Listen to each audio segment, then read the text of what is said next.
dibbay doorashadu leedahay oo dhaadi maysaane dhaawacay inoo geysatiyo dheelkiinuu gooyne dhiigoo ku daatiya qabiil dhaxalkii weeyaane dadkii baan dhibtaa ila arkaynoo dhaygagbay dilaye maysay hashaydii raggeer kala dhantaalaya ee dhidib qabiiluun ka dhigay waan ka dhididaaye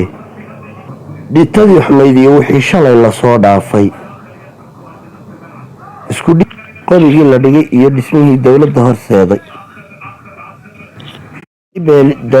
daba dheeraran tahay waa dhibmuu hadhine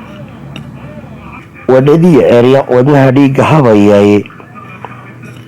dhataqlaha raggeertuunayo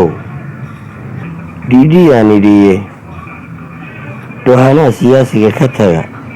dhaxalxumaan dhallinyarada uu baaqayaa dhuuxa laantabee dhammaantood ha gaadhe tixtani waa dhambaal wacane eer baan ka soo dhuray midhaha kiciyey dhiiggayga dheel malaha oo waxaan rabaa inay dhegaystaane hadday dhago u yeeshaan tixdaa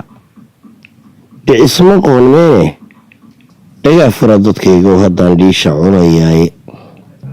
dhulkan buuxa ee dheemantiyo dhaqasho xoolaad leh waataan in badan dhoobi iyo dhoofso ku ahayne ididkuma macaashno farsamo maynu soo dhigane jaamacadaha kuwii soo dhigtaa dhowrto daydaya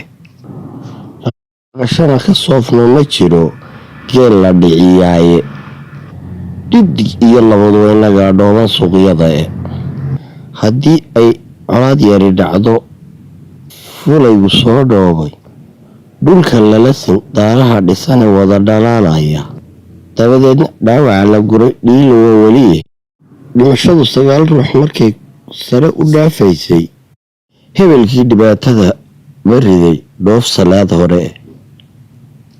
kana dhaaray waxaa dhacay inuu dhow yarka ogaay dabadeed dhawaaqiisu gaarka dhowr kale dhismo aydha loo ooday iyo dhaqan xun loo dhiibiyey dhaxalu helay inuu xornimo dhowr sanuun sugo isla muu dhammaysane namcada dhooli laga sari afarta dhameeyey haddaan dhaabada u yeelo dhulku maanta suu yahay haddaan dhab uga sheekeeyo xilliga adduunka iskale waa dhib iyo howle waa dhaato qoran oo rabbigu meel ku sii dhigay waana dhammaysta ruux qudhi nimcada dhabugu waarkeeda